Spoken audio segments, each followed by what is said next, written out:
The babe's final cry pierced the night like a bullet through glass, leaving Olivia Keller with nothing but the hollow echo of what could have been. At 22, she had now buried her third child in as many years, each tiny grave standing as monuments to her failure in the eyes of Silver Creek, Colorado. The year was 1875, and in this mining town tucked between mountain and prairie, a woman who couldn't keep her children alive was worse than cursed. She was dangerous. Olivia's hands trembled as she placed the last stone on the small mound. The April night was cold, the ground still half frozen despite spring's arrival. She had chosen to bury little Matthew under the cottonwood tree behind her small cabin, alongside his brother and sister. 3 perfect infants, 3 lives barely begun before being snuffed out in their sleep. "May angels guide you to your brother and sister," she whispered, her voice breaking. "Tell them Mama still remembers their faces." The soft glow from her cabin window was the only light guiding her back from the tree line. Inside, emptiness awaited. No husband to share her grief. Thomas Keller had fled back east 6 months ago, unable to bear the weight of their losses or the rumors that followed his wife like shadows. Olivia moved through her cabin with mechanical precision, cleaning away the evidence of birth and death, the bloodied sheets, the unworn baby clothes, the cradle Thomas had carved during their first hopeful pregnancy. As she worked, whispers from town replayed in her mind. 3 babies gone, all in their sleep. That ain't natural. My cousin's milk cow died the day after Olivia Keller walked past their farm. Did you see how she doesn't cry at the burials? Cold as winter iron, that one. They say she was seen gathering herbs at midnight under a new moon. Which has to be. No God-fearing woman loses 3 babies unless the devil's involved. Dawn broke as Olivia finally sank into her rocking chair, exhaustion claiming her. She would allow herself this one day of weakness before resuming her life as the town's seamstress if anyone would still bring her work. The gossip had turned to fear after her second baby died. Now, with the third gone, she expected torches at her door any day. 2 weeks passed. Spring advanced across the Colorado Territory, painting the countryside with wildflowers and new grass. Olivia had ventured into town only once, for necessary supplies, enduring crossed fingers and averted gazes from townsfolk who once called her friend. She was kneeling in her small garden when the sound of approaching hoofbeats made her stiffen. Visitors were rare now. Unwelcome visitors were becoming more common. A tall man on a chestnut gelding reined to a stop at her fence line. His clothes were trail-worn but of good quality. His face was shadowed beneath a wide-brimmed hat. Not a local, then. Perhaps a mining company man or a drifter looking for work. "Afternoon, madam," he called, his voice deep and tinged with a Texas drawl. "Might I trouble you for some water? Been riding since sunrise." Olivia hesitated, then nodded curtly. "The pump's over there. Help yourself." The stranger dismounted with fluid grace that spoke of a lifetime in the saddle. As he approached the pump, she noticed he walked with a slight limp. He filled his canteen, then his hat, allowing his horse to drink from the latter. "Name's Jackson Alvarez," he said, glancing toward her. Passing through to Denver, Olivia Keller. She returned to her gardening, hoping he'd take the hint and be on his way. Instead, he leaned against the fence post. "Got a nice place here. You alone this far out from town," her hands stilled on the spade. "My husband's due back any time," she lied. "He's just out hunting." Jackson's expression suggested he didn't believe her, but he nodded respectfully. "Well then, I should be on my way before he returns and finds a stranger talking to his wife." He was turning to leave when shouting voices carried from the road. Olivia felt her blood turn cold. 3 riders approached, men she recognized from town: Byron Fletcher the blacksmith, Walter Simmons who ran the general store, and young Caleb Green whose mother attended the same church as Olivia once had. "You there, stranger?" Fletcher called out. "Best ride on. That woman's trouble." Jackson turned slowly, his posture shifting almost imperceptibly. "Is that so? Seems to me she's just tending her garden." "She ain't what she appears," Simmons said, his voice carrying the authority of a man used to being heard. 3 dead babies, all mysterious-like. "Towns decided she's practicing dark arts." Olivia stood, dirt clinging to her skirts. I have never hush, witch, Fletcher spat. We've come to deliver the town's decision. You've got 2 days to clear out, Olivia Keller. After that, we can't guarantee your safety. Or that your cabin will still be standing, Green added with youthful malice. Jackson stepped forward, positioning himself between Olivia and the riders. That sounds like a threat against a widow woman. Not very Christian of you gentlemen. This ain't your concern, stranger, Fletcher warned. I'm making it my concern. Jackson's hand rested casually near his holstered revolver. 3 against 1 doesn't strike me as fair odds. A tense silence followed. Olivia could see the men weighing their options, measuring this stranger with the easy confidence and the gun that looked well used. 2 days, Olivia, Simmons finally said. For your own good. The men wheeled their horses and rode away, casting dark glances over their shoulders. When they were out of sight, Olivia released a breath she hadn't realized she was holding. You shouldn't have done that. Now they'll include you in their hatred, Jackson shrugged. Wouldn't be the first time I've been on the wrong side of a town's opinion. He studied her face. Is it true, about your children? The direct question startled her. Most people whispered behind her back, never daring to ask outright. Yes, 3 babies, none lived past 6 months. My husband left after the second. The admission felt raw in her throat. But I am no witch. I loved them more than my own life. Something in Jackson's eyes shifted. Recognition, perhaps, understanding. I believe you, he said simply. Mind if I water my horse again before heading out? She nodded, watching as he led the gelding back to the pump. He moved with the careful precision of a man who had known pain. There was something in his demeanor that spoke of wounds deeper than flesh. Mr. Alvarez, she called impulsively. Those men weren't bluffing. They'll be back and others with them. He turned. I figured as much. I can't leave. Everything I have is here. She gestured to the cabin, the garden, the 3 small graves visible beneath the cottonwood, but I have no means to defend myself. Jackson looked toward the road, then back at her. I'm not one to leave a person defenseless against a mob. He hesitated. I could stay a spell, at least until you figure out your next move. Relief washed over her, quickly followed by suspicion. Why would you do that? You don't know me. His eyes drifted to the small graves, and something in his expression made her breath catch. Let's just say I understand loss, Mrs. Keller. He adjusted his hat, and I never could stomach bullies.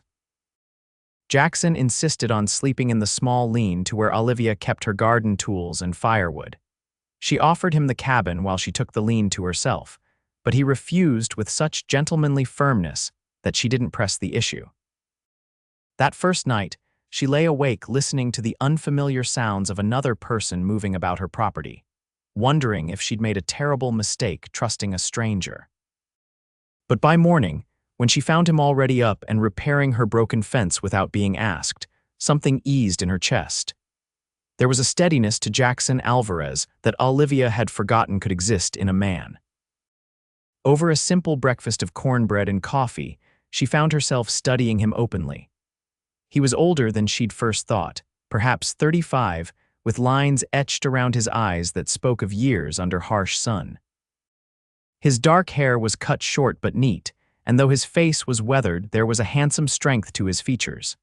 His hands, she noticed, bore the calluses of both ranch work and more refined skills. Were you always a drifter, Mr. Alvarez? She asked, pouring him more coffee. Jackson, he corrected, and no, had a small ranch down in Texas, San Saba County. What brought you north? His expression clouded slightly. Change of scenery seemed necessary. He set down his cup. Mrs. Keller, Olivia, she offered. Olivia. Those men will be back, likely with reinforcements. What's your plan? She stared into her coffee. I don't have one. I can't leave. I have nowhere to go, no family left, and I won't abandon my children. Her eyes flicked toward the window, beyond which lay the 3 small graves. Jackson nodded, understanding what she meant.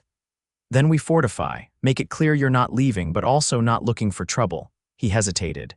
It might help if we knew why your babies died. Was there sickness? Something they ate? Pain lanced through her at the direct question. Nothing I could see. They just didn't wake up one morning, each of them the same way. Her voice dropped to a whisper. I checked on them constantly. I barely slept. It made no difference. He was quiet for a long moment. Then, how old? Matthew was 4 months, Emma was 6 months. Samuel was just 5 months. Jackson's gaze turned distant, as if seeing something far beyond her cabin walls. My son was 3 months when we lost him. My daughter was nearly a year. The revelation hung in the air between them. Olivia felt her breath catch. Your children.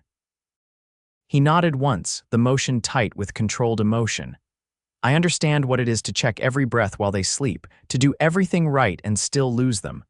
What happened to them? She asked softly. Fever took my boy, Joseph, quick and merciless. My daughter Mary caught the coughing sickness that swept through the county. His voice remained steady, but his knuckles had whitened around his coffee cup. My wife, Caroline, never recovered from losing them both so close together. She took her own life a year later. Understanding bloomed in Olivia's chest, not just sympathy, but true recognition. Here was someone who knew the particular hell she had walked. They didn't call you a witch, though, she said, a bitter edge to her voice. No, they called me cursed, said I must have done something to anger God. His smile was grim. Men get blamed differently than women, but blame finds us all the same. Olivia found herself reaching across the table to touch his hand. It was the first time she had voluntarily touched another person since Thomas left. I'm sorry about your children and your wife. His hand turned, rough fingers briefly squeezing hers. And I'm sorry about yours. In that simple exchange, something shifted between them, a foundation laid on shared grief that felt more solid than any Olivia had known in years. Word traveled fast in Silver Creek. By nightfall, Jackson reported seeing riders passing slowly on the road, watching the cabin. He spent the afternoon making the property more defensible, moving firewood to create subtle barriers, checking sightlines from windows. Can you shoot? He asked Olivia as evening approached. She shook her head. Thomas had a rifle, but he took it when he left. Jackson nodded thoughtfully. I'll teach you to use my spare pistol tomorrow. For now, I'll take first watch. The night passed without incident, though neither of them slept deeply.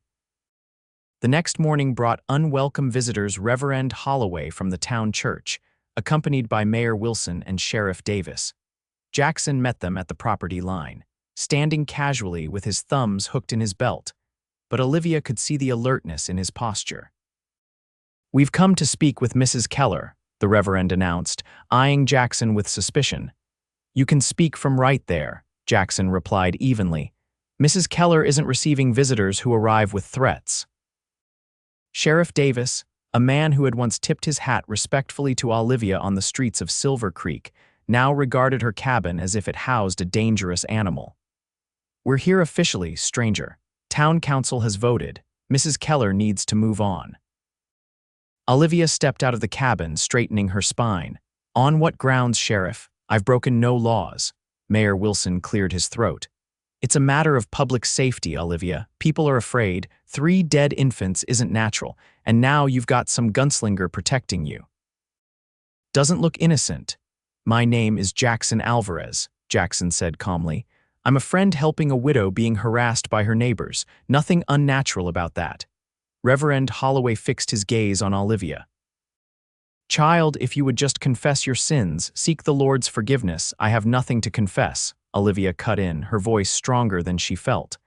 I loved my children. I did everything to keep them safe. Then why are they dead? The Reverend pressed. Before Olivia could respond, Jackson stepped forward. Reverend, my own children died young, both of them. Is that because I sinned? Or is it because children sometimes die despite our best efforts? The Lord gives and takes away, isn't that what your Bible says? The men exchanged uncomfortable glances. The revelation about Jackson's past clearly surprised them. Mrs. Keller has done nothing wrong, Jackson continued. She's a grieving mother being persecuted by frightened people. I'd think men of authority like yourselves would want to protect her, not drive her away. Sheriff Davis shifted his weight. Look, we're just trying to keep the peace. Folks are riled up. There's talk of taking matters into their own hands. And as sheriff, you should be preventing that, not enabling it, Jackson replied firmly. The standoff continued for several more minutes, neither side willing to back down. Finally, Mayor Wilson raised his hands in a placating gesture. We'll give you 1 week, Olivia. 1 week to make arrangements and leave peacefully. After that, I can't control what might happen. After they departed, Olivia sagged against the porch post. 1 week. Where am I supposed to go in 1 week? Jackson watched the men ride away. We don't need to decide that today. Right now, let's focus on making sure nobody gets brave ideas before that week is up. That afternoon, as promised, Jackson taught Olivia to handle his spare revolver, a Smith & Wesson that was smaller than his Colt but still deadly. Her hands trembled at first, the weight of the weapon unfamiliar and frightening. "I've never fired a gun," she admitted as they stood behind the cabin, using a line of bottles as targets. "Most important thing is respect it," Jackson said, standing behind her to adjust her grip. "Don't point it at anything you don't intend to shoot. Keep your finger off the trigger until you're ready to fire." His presence was steady at her back, his hands sure as they positioned hers. Olivia was acutely aware of his chest nearly touching her shoulders, his breath stirring the hair near her ear as he spoke. It had been so long since she'd been this close to another person, let alone a man. The proximity made her heart race in a way that had nothing to do with the weapon in her hands. The first shot went wild, the recoil stronger than she'd expected. But by the 5th attempt, she managed to shatter one of the bottles, the achievement bringing an unexpected smile to her face, the first real smile in months. "Good," Jackson said, his own lips curving upward. "You're a natural." The praise warmed her unexpectedly. For a moment, they stood there smiling at each other, the shared accomplishment creating a fragile bubble of normalcy in a world that had been anything but normal for both of them. That evening, as they sat on the porch watching the sunset paint the distant mountains, Olivia found herself speaking of things she had told no one, not even Thomas. "I was so careful with each of them," she said softly. "After Samuel died, the doctor in town suggested it might be the milk, that something was wrong with me. But Emma was nursed by a wet nurse after I fell ill following her birth, and she still died the same way." Jackson listened quietly, letting her words flow uninterrupted. "Thomas couldn't bear it. After Samuel, he started sleeping in the lean-to, said he couldn't look at me without seeing our dead children." She twisted her hands in her lap. "He said perhaps the town was right, that no normal woman loses 3 babies the same way." "Grief makes people cruel," Jackson said, "even to those they love. Did you blame yourself for your children?" He was silent for so long she thought he might not answer. "Every day," he finally said. "Still do sometimes. Wonder if I should have noticed Joseph's fever sooner. If I should have taken Mary further away when the sickness came through." He sighed. "Caroline blamed me outright, said if I'd been a better provider, we could have afforded a proper doctor instead of the traveling one who came through twice a year." "That's not fair," Olivia protested. "Neither is what this town is doing to you." His eyes met hers in the fading light. "People need someone to blame when children die. It's easier than accepting that sometimes the world is just cruel for no good reason." In that moment, looking into eyes that held the same haunted knowledge as her own, Olivia felt something crack open inside her, a sealed chamber of her heart, allowing in fresh air for the first time since she'd laid her first child in the ground.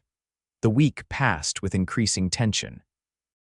Jackson's presence deterred the more aggressive townspeople, but it was clear from the frequent riders passing by that they were being watched.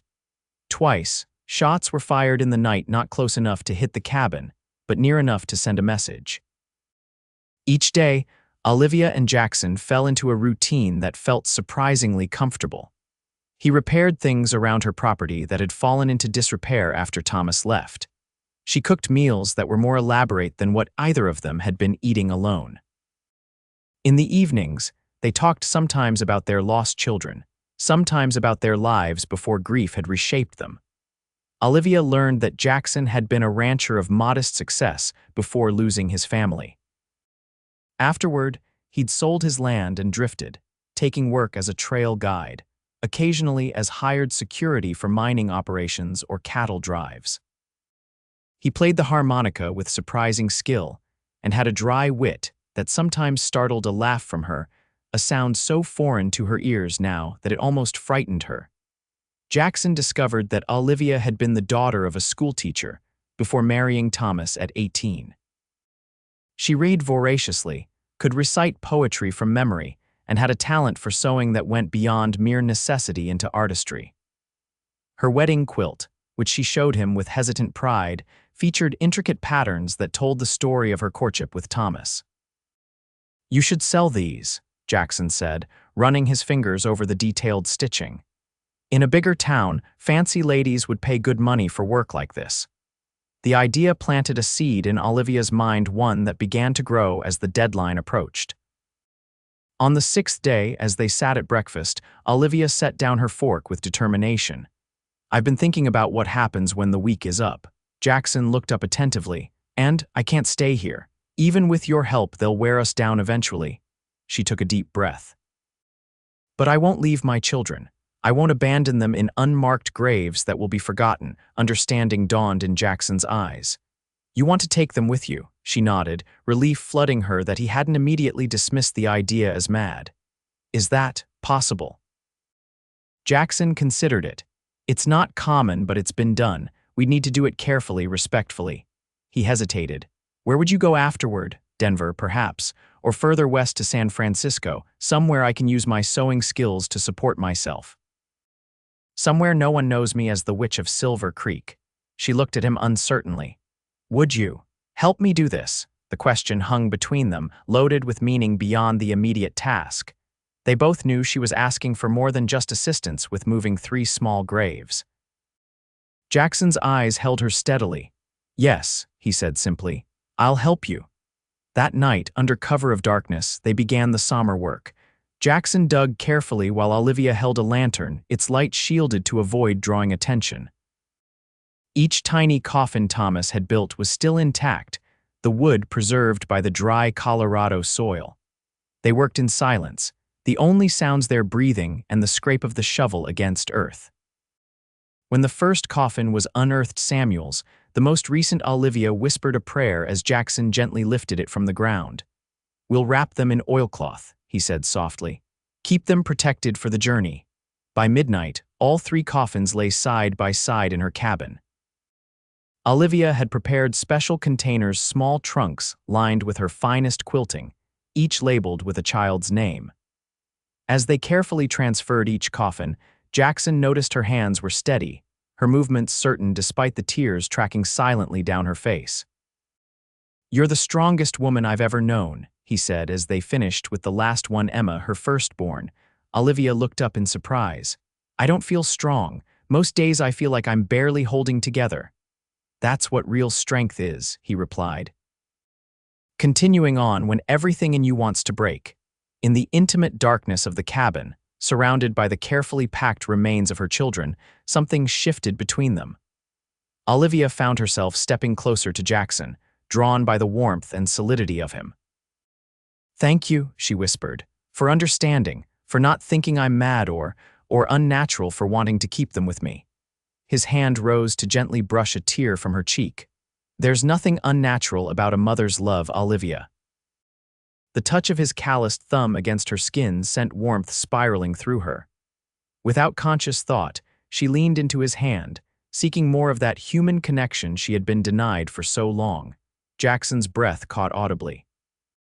For a moment they stood frozen, her face cradled in his palm, both of them trembling on the edge of something neither had expected to find. Then, with exquisite gentleness, he leaned down and pressed his lips to her forehead, a benediction, not a demand. "You should rest," he murmured against her skin. "Tomorrow will be difficult." Olivia closed her eyes, savoring the moment before stepping back. "You're right, we both should rest." But sleep eluded her that night as she lay awake, thinking not only of the journey ahead, but of the man sleeping in her lean to, a man who understood her grief in ways no one else ever had. A man whose touch had awakened feelings she thought had died with her last child. Dawn broke with ominous clouds gathering over the mountains, promising rain by afternoon. They worked quickly, loading the children's trunks into the small wagon Olivia had used for trips to town. Jackson hitched his gelding to it while Olivia packed only what was necessary clothing, her sewing tools, a few books, and the family Bible where her children's births and deaths were recorded. "Leave the furniture," Jackson advised. "We can find better once we're settled." The casual "we" didn't escape Olivia's notice, but there was no time to examine what it might mean. They needed to be well away before the town realized what they were doing. As Olivia took one last look at the cabin that had been both home and prison for the past 5 years, a flicker of movement on the road caught her attention. Riders were approaching, at least 6 of them. "Jackson," she called, her voice tight with alarm. He was at her side instantly, following her gaze. "They're early," he muttered. "Get in the wagon, be ready to drive if needed." The riders approached at a trot, spreading out as they neared the cabin. Olivia recognized most of them, Fletcher and Simmons from before, Mayor Wilson looking uncomfortable. 2 young men who worked at the livery, and at their head, Sheriff Davis. "Morning," Jackson called, standing casually in front of the hitched wagon. "Something we can help you with, gentlemen." Sheriff Davis reined in his horse. "Time's up, Mrs. Keller. Council decided we couldn't wait the full week after all." His eyes narrowed at the loaded wagon. "Seems you were planning to leave anyway." "Yes," Olivia said, stepping forward. "I'm departing peacefully as requested." Fletcher spat on the ground. "What's in those fancy boxes? Looks like you're taking more than your share of goods from this town." Jackson's hand drifted closer to his holstered Colt. "Mrs. Keller is taking only what rightfully belongs to her."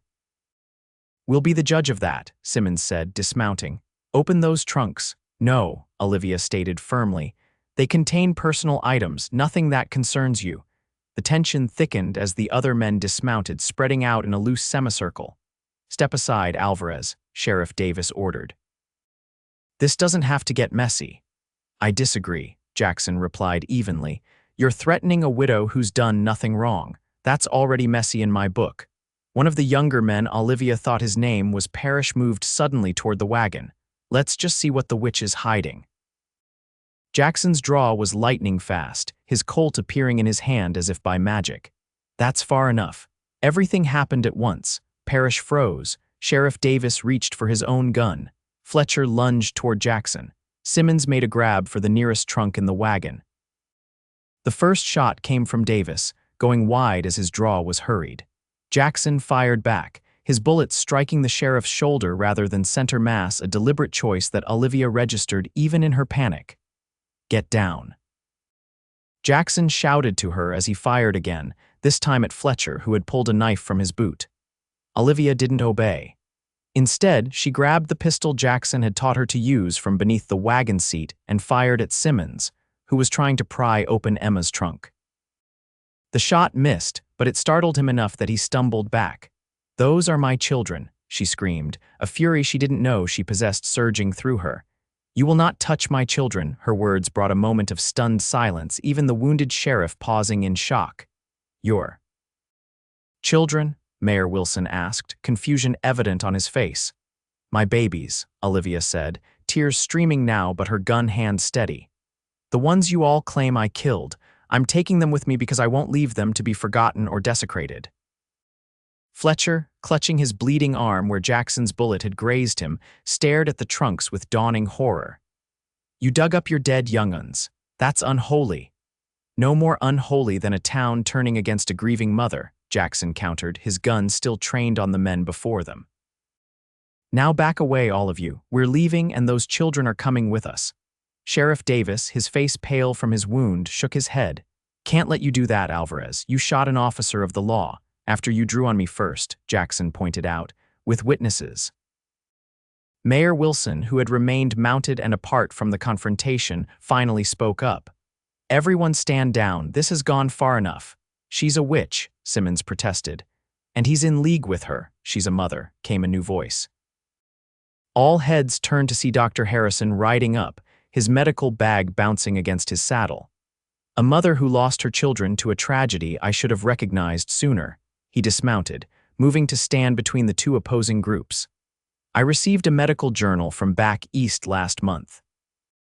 There are doctors there studying a mysterious ailment that claims infants in their sleep. They're calling it crib death, no visible cause, no warning. The babies simply stop breathing." The doctor turned to Olivia, regret etched in his aged face. "I should have spoken up sooner, Mrs. Keller. But I only made the connection after reading about your third loss. It matches the pattern exactly." Olivia felt her knees weaken. You mean, there's a name for it. I couldn't have. You did nothing wrong, the doctor affirmed.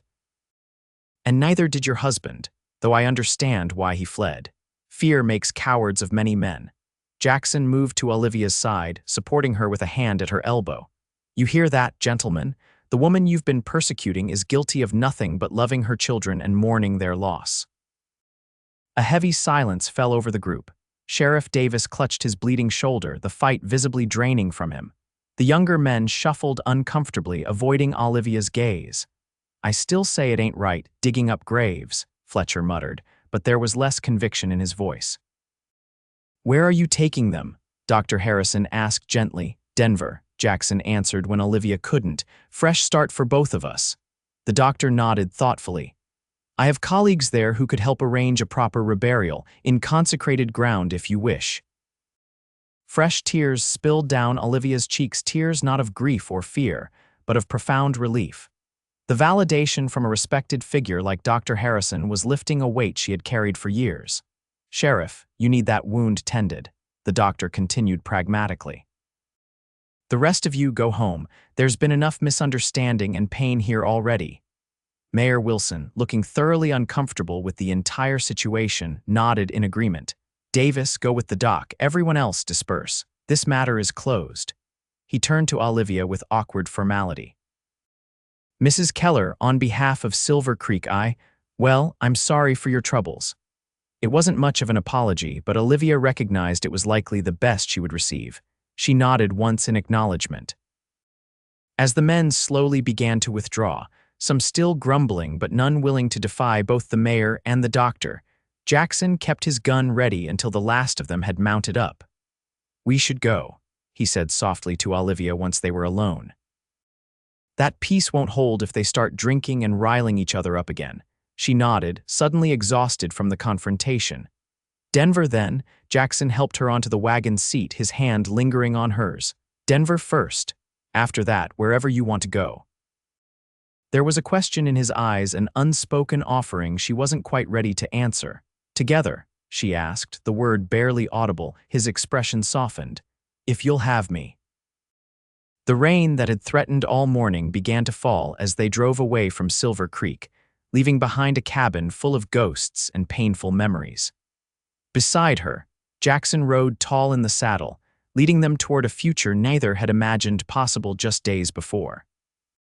In the wagon bed behind them, 3 small trunks carried precious cargo, not just the remains of lost dreams, but tangible proof that Olivia Keller had been a mother, that her children had existed, had been loved, and would be remembered. The journey to Denver took 4 days, slowed by rough terrain and spring thunderstorms that turned the trails to mud. They traveled carefully, mindful of their precious cargo, stopping each night well before dark to make proper camp. On the second evening, as they sat beside their small fire in a sheltered grove, Jackson produced his harmonica and played a gentle lullaby.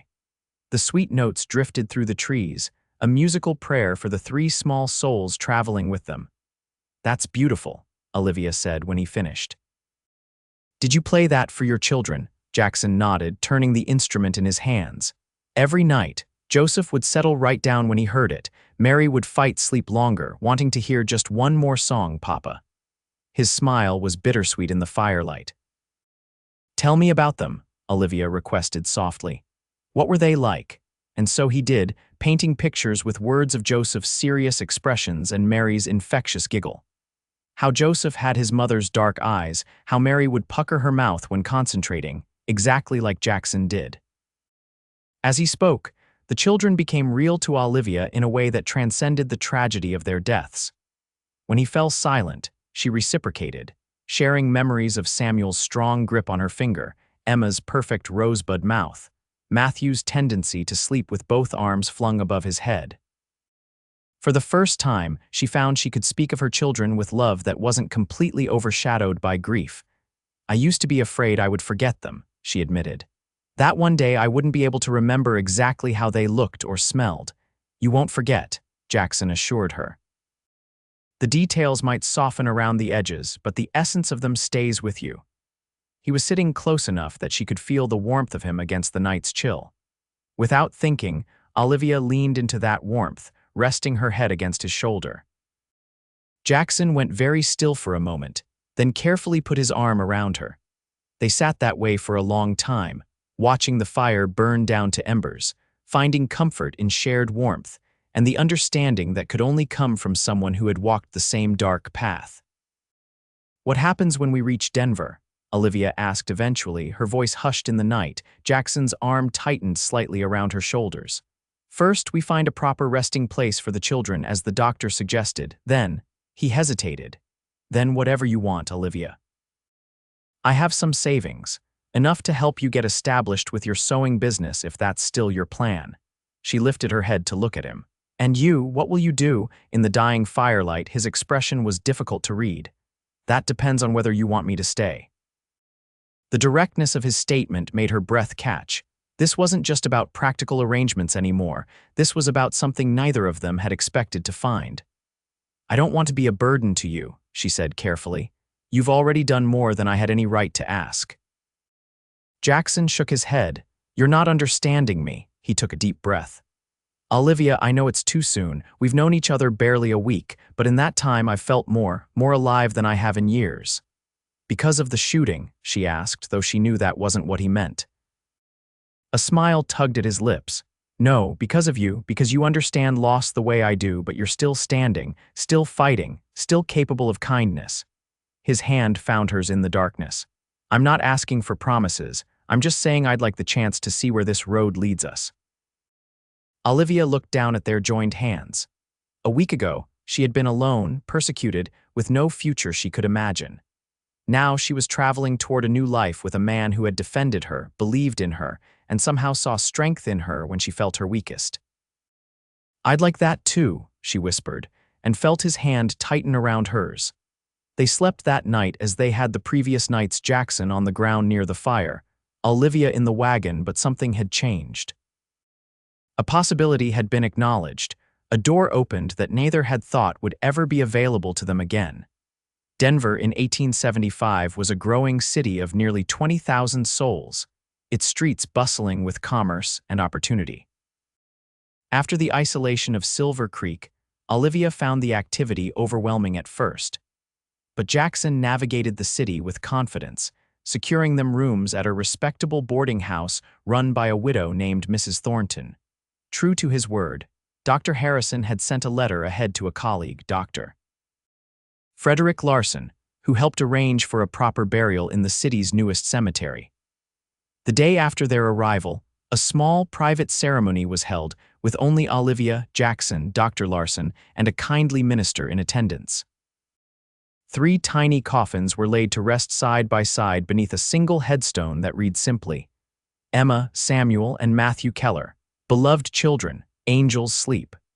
As they stood before the fresh graves, Jackson's hand found Olivia's, their fingers intertwining naturally now. "It's a peaceful place," he said softly. "You can visit whenever you want." Olivia nodded, tears falling but without the desperate anguish that had accompanied her previous goodbyes. They're together, that's what matters. In the weeks that followed, they settled into a new routine.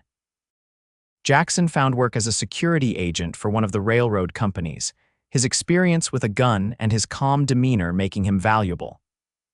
Olivia, with Jackson's encouragement, approached several dressmakers in the city, showing samples of her detailed quilting and embroidery work. Within days, she had secured a position with Madame Laurent, a French-born dressmaker who catered to Denver's elite. They maintained separate rooms at the boarding house, their relationship developing slowly, carefully. Jackson was unfailingly respectful, never pushing for more than Olivia was ready to give. They took meals together, walked in the evenings, and on Sundays visited the children's graves, often bringing wildflowers or small trinkets to leave behind.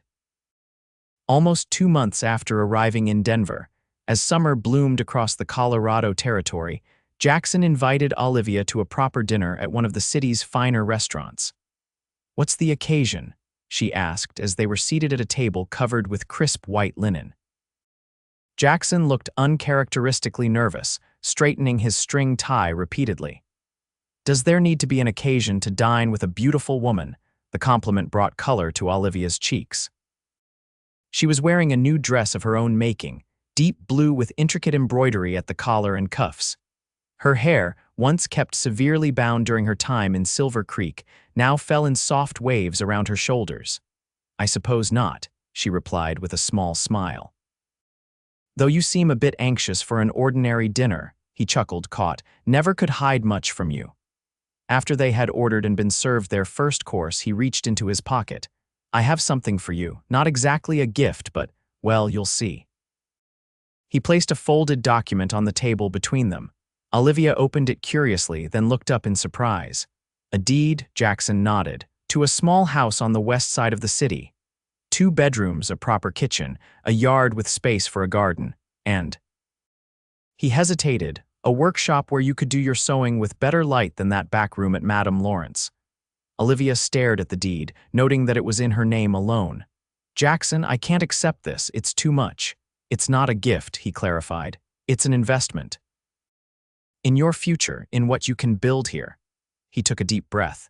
"You don't owe me anything for it, Olivia. If you want to live there alone, that's your right. I'll continue to look out for you either way." Understanding dawned slowly. "And if I don't want to live there alone?" Their eyes met across the table, the moment heavy with significance. "Then I would be honored to build a life there with you," Jackson said softly. "As your husband, if you'll have me." The proposal, though not unexpected after their weeks together, still took Olivia's breath away.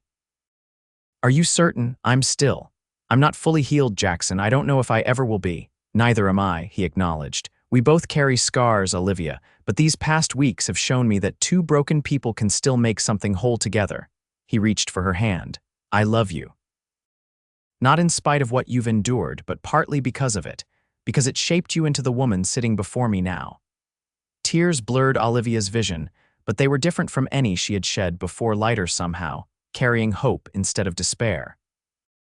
"I love you too," she whispered, the words feeling both foreign and completely right on her tongue. "Yes, Jackson, yes, I'll marry you." His smile transformed his face, erasing years of hardship in an instant. Without caring about the other diners, he rose from his seat and came around the table, kneeling beside her chair to kiss her properly, their first real kiss, sweet and full of promise. They were married 2 weeks later in a simple ceremony at the same church where Olivia's children had been laid to rest. Dr. Larson stood as witness for Jackson, while Madame Laurent attended Olivia. The minister, who had come to know them through their regular Sunday visits to the cemetery, spoke movingly of new beginnings born from shared sorrow. "Love that blooms in the shadow of grief," he said, "is a testament to the resilience of the human spirit and the endless mercy of God." Olivia wore a dress of ivory silk with pearl buttons that she had sewn herself, embroidering 3 small angels on the inner hem, a private tribute to her children. Jackson had commissioned a special gold band for her, engraved inside with the words, "Where sorrow ends, hope begins." Their first night as husband and wife was spent in their new home, the rooms sparsely furnished but full of possibility. With tender patience, Jackson helped Olivia rediscover the intimacy she had thought lost forever after Thomas's abandonment. Their lovemaking was gentle, healing a bridge between their painful pasts and the future they were choosing to build together. Afterward, lying in his arms as moonlight spilled through the curtainless windows, Olivia traced the scar on his shoulder, a remnant from his ranching days that she had noticed but never asked about. "Caught it on a fence post during a storm," he explained, capturing her exploring fingers and kissing them. "One of many souvenirs from a life lived outdoors. Will you miss it?" "That life," Jackson considered the question. "Parts of it, the open sky. The freedom of riding for days with no one around." He tightened his arm around her. "But I've had my fill of solitude, Olivia. What I want now is right here." She settled her head on his chest, listening to the steady beat of his heart. "I never thought I would feel happy again," she confessed. "After Matthew died, I was certain that part of me was gone forever. And now I feel hopeful, like there might be joy ahead, even with the sadness we carry." He kissed the top of her head. "That's all any of us can ask for, I think. Not to forget what we've lost, but to find reasons to keep living anyway." As summer turned to fall and then to winter, Olivia and Jackson settled into their life together. The house gradually filled with furniture, some purchased, some crafted by Jackson's increasingly skilled hands. The workshop became Olivia's domain, filled with fabrics, threads, and eventually her own dressmaking clients as her reputation spread beyond Madame Laurent's shop. They visited the children's graves each Sunday without fail, keeping the small plot meticulously tended. Sometimes they spoke to the children, telling them about their week or interesting things they had seen in the growing city. Other times they sat in peaceful silence, holding hands and remembering. One snowy December evening, as they sat before the fireplace in their now cozy home, Olivia set aside her sewing and turned to Jackson with an expression he couldn't quite read. "What is it?" he asked, lowering the newspaper he'd been reading. "I've been to see Dr. Larson today," she said, her voice carefully measured. Alarm flickered across Jackson's face. "Are you ill?" "No," she took a deep breath. "I'm with child Jackson, about 3 months along, he thinks." The newspaper slipped from his fingers, forgotten. For a long moment he sat perfectly still, processing her words. Then, in a voice rough with emotion, "Are you certain?" She nodded, her own eyes filling with tears. "I've suspected for weeks but was afraid to hope, afraid to tell you until I was sure." Jackson moved to kneel before her chair, his hands gently framing her face. "Olivia, this is wonderful news." Then, registering the fear behind her joy, "Are you afraid?" "Terrified," she admitted. "What if I lose this one too? What if there really is something wrong with me, Doctor?" "Larson is one of the finest physicians in Colorado," Jackson reminded her. "And he knows about what happened before. Did he seem concerned?" "No, he said I'm healthy and strong. He wants to see me regularly, more often than is usual." She gripped Jackson's wrists. "But I'll be afraid every day, every night. I don't know if I could survive losing another child." Jackson gathered her into his arms, holding her close. "We'll face this together, whatever happens." He drew back to look into her eyes. "But Olivia, we have to allow ourselves to hope. To believe this child might thrive where the others couldn't."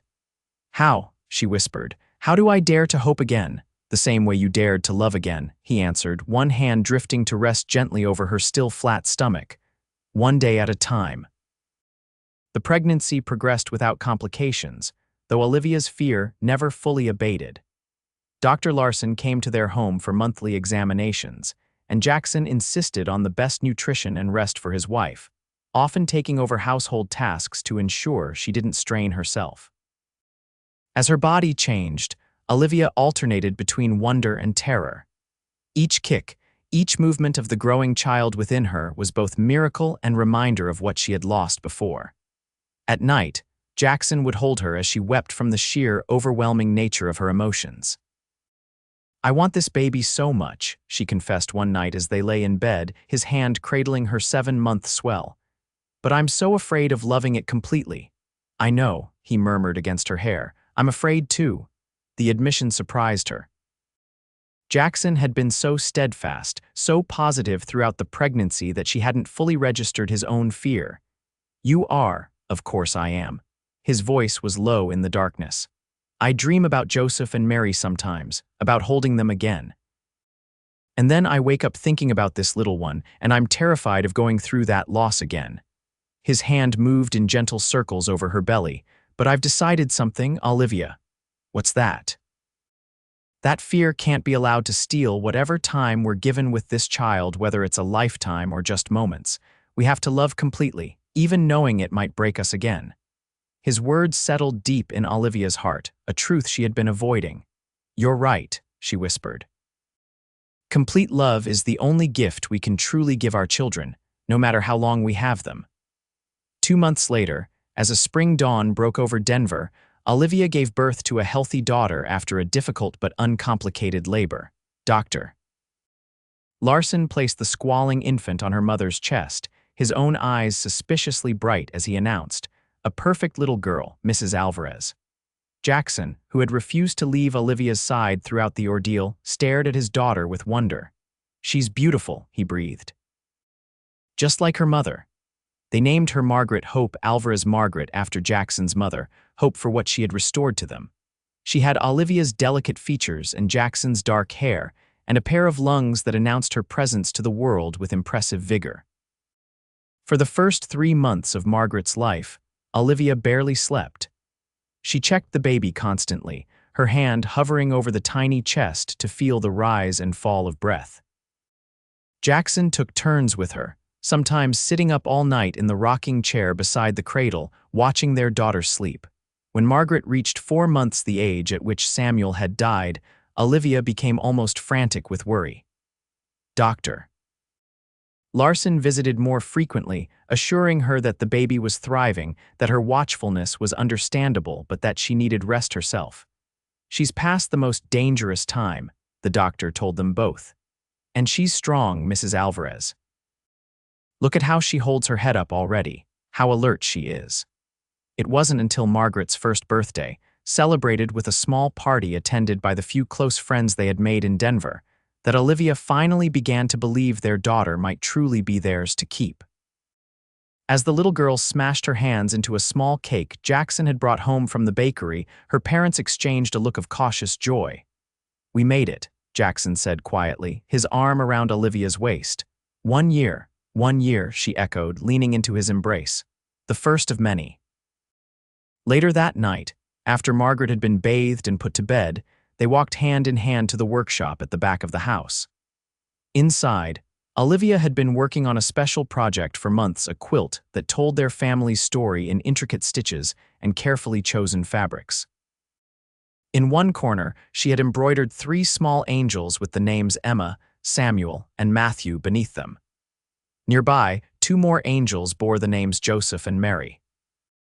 The center of the quilt featured a cabin, a wagon journey, and finally their Denver home with 3 figures standing before it: mother, father, and child. "It's our history," Olivia explained, running her fingers over the detailed work. "All of it, the sorrow and the joy." Jackson's arm tightened around her shoulders. "It's beautiful, like the woman who made it." She turned in his embrace, reaching up to touch his face, a face now as familiar and beloved to her as her own reflection. "Thank you for saying I lost mine too that day. For understanding when no one else could. Thank you for being brave enough to start again," he replied, lowering his mouth to hers in a kiss that still held the wonder of new love, even after more than a year of marriage. They hung the quilt in their bedroom, a daily reminder of the journey that had brought them together and the losses that had shaped them. But it was also a testament to the future. They had built a future that continued to unfold in ways neither could have imagined during those dark days in Silver Creek. 5 years later, the Alvarez home buzzed with activity as Olivia put the finishing touches on Margaret's new dress, while Jackson attempted to corral their 3-year-old son, Michael, into his Sunday best. "Papa, no shoes," the boy protested, wiggling away from his father's grasp. "Yes, shoes," Jackson countered patiently. "Unless you want to walk to the cemetery with bare feet in November." Margaret, now a solemn-eyed 6-year-old with her mother's grace and her father's quiet strength, was already dressed and waiting by the door. In her hands, she carried a small bouquet of late autumn flowers. "Mama, will my brothers and sister like these?" she asked, examining the arrangement critically. Olivia looked up from her sewing, her heart still catching sometimes at her daughter's casual acceptance of siblings she had never met. From the time Margaret could understand, they had told her about Emma, Samuel, and Matthew, as well as Joseph and Mary. In the Alvarez household, the children who had gone before were spoken of often and with love. "They'll love them, sweetheart," Olivia assured her, "and so will Joseph and Mary." Today was special, the anniversary of their arrival in Denver 6 years earlier. Each year on this day, they made a family pilgrimage to the cemetery, bringing flowers and small gifts to the graves of their first children. Once Michael was finally properly dressed, they set out walking through the streets of Denver, a city that had grown considerably in the years since they had made it their home. Olivia's dressmaking business had flourished, allowing them to expand their house to accommodate their growing family. Jackson now supervised security for 3 separate railroads, his reputation for fairness and competence making him highly sought after. At the cemetery, they made their way to the well-tended plot where 5 small headstones stood in a neat row. Olivia knelt to brush away fallen leaves, while Jackson lifted Michael so he could place a small wooden horse he had carved himself on Joseph's grave. "Did Joseph like horses, Papa?" the boy asked. "I think he would have," Jackson replied, his voice steady though his eyes glistened. "Just like you do." Margaret moved from grave to grave, placing flowers with careful precision. "Mama," she said suddenly, "are they happy where they are? Emma and Samuel and Matthew and Joseph and Mary?" Olivia looked at her daughter's earnest face, then at Jackson, who held their son in strong arms. "Yes, sweetheart, I believe they are, and I believe they know how much we love them, even now." "And they know about us," Margaret persisted. "About me and Michael, they know," Jackson assured her. "They're your brothers and sisters, after all.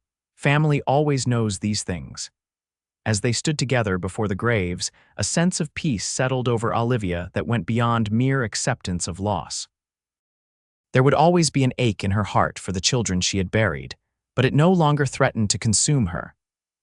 The love she felt for Margaret and Michael didn't diminish her love for her first 3 babies. It honored them, carried their memory forward in the family they had created. Jackson's free arms slipped around her waist, drawing her against his side. "All right?" he asked softly. She nodded, leaning into his strength. Better than all right. They had come so far from that day when a desperate widow and a haunted drifter had found unexpected connection in shared grief. The journey hadn't erased their scars, but it had taught them that healing was possible, that love could grow even in soil watered by tears. Later that evening, as Jackson read a bedtime story to their children, Olivia stood in the doorway watching the 3 people who had restored her faith in life itself.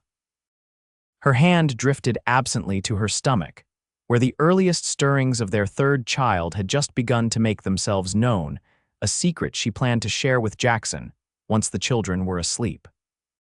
Life, she had learned, was a tapestry of joy and sorrow, of endings and beginnings so tightly interwoven that sometimes you couldn't tell where one stopped and another began. What mattered was the courage to keep adding new threads, even when the pattern seemed broken beyond repair. As Jackson looked up and caught her eye over the children's heads, his smile conveying the love that had only deepened with each passing year, Olivia sent a silent message of gratitude to whatever fate had brought them together, to the 5 small souls who had left this world too soon, but who had, in their own way, created the bridge that allowed 2 broken hearts to find each other and become whole again. In the quiet night of their Denver home, far from the whispers and accusations of Silver Creek, the family they had built together was proof that even the deepest wounds could heal, and that sometimes the cruelest losses could lead to the most unexpected blessings. And in that knowledge, Olivia Keller Alvarez found a peace she had once thought forever beyond her reach.